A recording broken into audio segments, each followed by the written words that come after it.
Harambee! Neno hili si hivyo. Mambo ni matatu. Ladies and gentlemen, good evening and welcome back to our channel once again. Yesterday, the Daily Nation carried this story. It was actually the headline. In that story, the Daily Nation made serious allegations. The Daily Nation alleged that ODM leaders, especially those who are pro-broad-based, refused to attend a meeting convened at State House by President William Samoei Arap Ruto, and that Oburu Odinga went to that meeting alone. And it's true.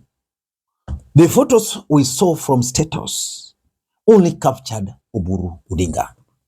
So in this video, I want us to go through this story, and then I'm going to explain to you guys the real story, why they boycotted that event.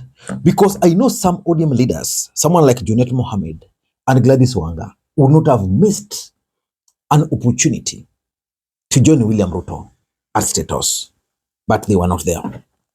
Let me read for you the first, second, or maybe the third paragraph of this article. It says, a quiet revolt unfolded inside the Orange Democratic Movement after senior party officials boycotted a State House meeting convened by President William Ruto for newly elected broad-based MPs, effectively leaving party leader Dr. Oburu Odinga to attend the event alone. Multiple interviews with the Daily Nation indicate that several top ODM officials deliberately, listen to that, deliberately stayed away in protest. So they deliberately stayed away in protest. What were they protesting about? In protest over what they termed as State House overreach, disrespect for party structures, and simmering internal tension, particularly in the Homa Bay politics.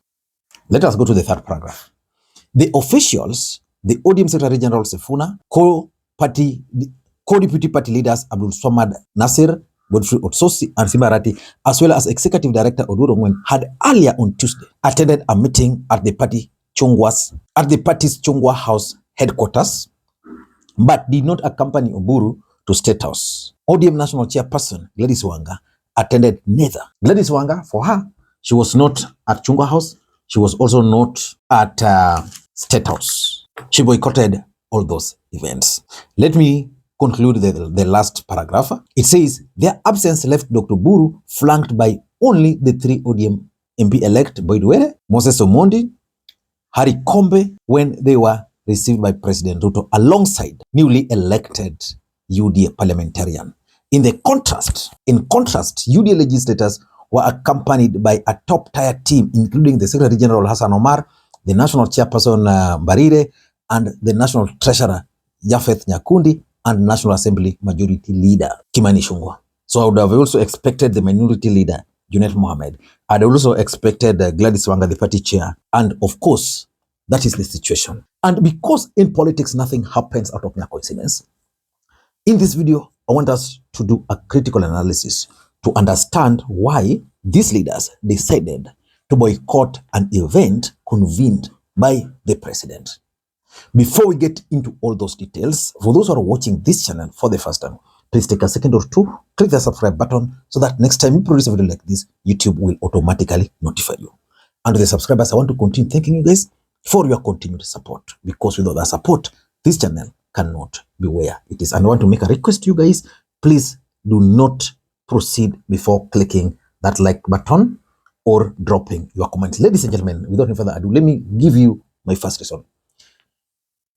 Number one, why they boycotted this event. I think it's an excuse that William Ruto reached out to the MPs who were elected directly. The president might have reached directly to those MPs, but I'm 100% sure that he also reached out to these other leaders, because there's no way you can convince me that the SG for Wiper, the chairperson for, the SG for, because there's no way you can convince me that the SG for UDA, the chairperson for UDA, the treasurer for UDA, all UDA officials were present, including the majority whip. The majority leader. On the ODM side, only Oburu Odinga. The Ruto I know is so interested in ODM party to an extent that he cannot fail to invite these guys. So why are these guys complaining? I think the complaint is because Ruto reached out to these MPs directly. Probably some of them wanted to be gatekeepers, so that if Ruto were to reach Boyd Were, for example, he had to come through, say, Gladys Wanga. Or if you had to reach to Harry Kombe, I don't know who he should have gone through. Maybe Abdul Somad Nasir. I don't know. But that is one of the reasons why they boycotted, which for me is an excuse. The second reason, and this is the truth, there are two camps in ODM party. There are those who want William Ruto to be supported unconditionally, and then there are those who want William Ruto to be supported with conditions. Let me explain what they mean by unconditionally and with condition. Those who want ODM to support Ruto without conditions are arguing that ODM party are currently part of William Ruto's government, but they never campaigned for this government. And therefore, William Ruto gave them things without condition. And then on their side, they should now support William Ruto, help him become the president again. Then after William Ruto becomes the president, and now with their votes, because William Ruto appointed them without their votes, now with their votes, then it's going to be possible for William Ruto to consider them. And they argue that previously Raila and Uhuru entered into some signed agreement. Nobody knows how it benefited ODM party and the membership. They argue that Raila and Kibaki entered into an accord which was witnessed by none other than Kofi Annan. But still, it was never honored. Then there's the other group which believes that ODM should enter into this broad-based government with conditions. And they are saying, for us, you want the deputy president, we want this, and we want this. And that's why when William Ruto reached out to those people directly, they felt William Ruto bypassed them.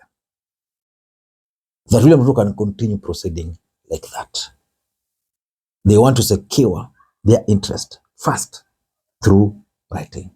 For example, if they're demanding for the position of the running mate, is that person going to be Gladys Wanga, or is it going to Abdul Somad, who is going to be the running mate? Number three, which I also think is the truth, is that there is serious fallout, especially in broad-based government, over Kasipul. There are those who believe that Aroko would not have been that powerful without the support of the government. But for me, I have a different theory. I think ODM party mismanaged their nominations in Kasipul. Because I don't understand why it was difficult for ODM party to persuade Aroko to step down and wait. Of course, maybe Aroko had decided that for him, he was going to run up to the end. What stopped them from persuading someone like Ogada, who was actually very strong? What stopped them from persuading him not to run, support Boyd? Then maybe 2027, you open up the field. William Ruto did exactly that in Mbere. All aspirants who contested under Jubilee and failed to secure the ticket, some of them have been given a tickets, but that did not happen on the other side. And they are saying that from those moves, maybe someone wanted to go directly to the people. And that's what they don't want. So there's that fallout over Kasipul. They feel that maybe the government supported Aroko, maybe through government officials. But I remember someone like Kindiki went there, Murkomen, I don't know. Number four, there is serious internal war within ODM party itself. ODM party, people are fighting. There are those who want broad-based, there are those who don't want. So if Ruto invites you to State House, do you go as ODM or do you go as Gladys? Do you go as ODM or do you go as Junet? Do you go as ODM or do you go as Abdul Somad Nasser? They did not agree that if it has to be that meeting, then maybe some document has to be written. And lastly, I think ODM is just blackmailing President Ruto. I don't know, but I don't know whether they will succeed. Because they know that Ruto depends fully on ODM for his re-election. Why don't we just push him push him. Then he can heed to our demands. So that tomorrow, if William Ruto were to organize a meeting at State House, he will have to consult ODM party so that they become equal partners. I don't know what to think. That's my take. Until next time, this is Lee Makwiny. Bye-bye.